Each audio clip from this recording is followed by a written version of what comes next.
I'm John Scarlett and I look after my daughter Louise.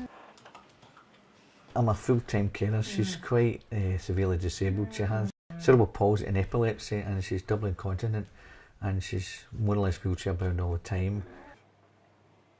There's a lot of work involved. As I was 50 plus, my health may at some point deteriorate, and I may have an accident or anything, and that's the idea was to cover emergency situations. Well, the specific plan involved my sister being involved overnight. My sister could be here from say 4ish and look after Lise till the next morning, and my sister would then phone social work department, who would then take over next morning 9-10 a.m. It was just a kind of word of mouth arrangement agreement with the social worker that would happen. And then when Nabel came out and we sat down and had to talk about it and more, this has to be formalised, if you like, that you have to maybe have to do this, John, and because of your age, etc. and stuff, you know, 50 plus. And so we sat down and we formally wrote it all down on paper. You had to be sure that it would work or it could work, yeah. You had to think, you had to plan. Basically, you had to think, well, this might have to be done, and I'm not going to be there. I like him down with gastroenteritis. The doctor came out of the house and I got an emergency ambulance to hospital. I was kept in hospital for 2 days, 2 full days.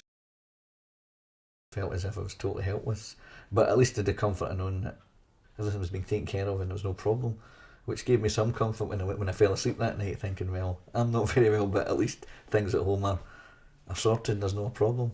The plan had worked almost like clockwork in terms of what should happen happened, yeah.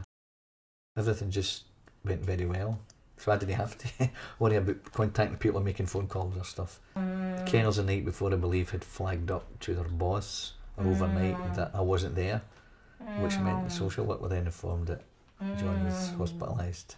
They then in the morning phoned my sister here, 9 or 10 o'clock in the morning, to let my sister be aware that they would sort everything out and try and get the respite as soon as, which they did. At the end of the day, it wasn't just about me, it was about my daughter and the situation with looking after her, and I feel that this definitely helped and smoothed over a lot of stuff that might have been maybe more problematic if I hadn't done this.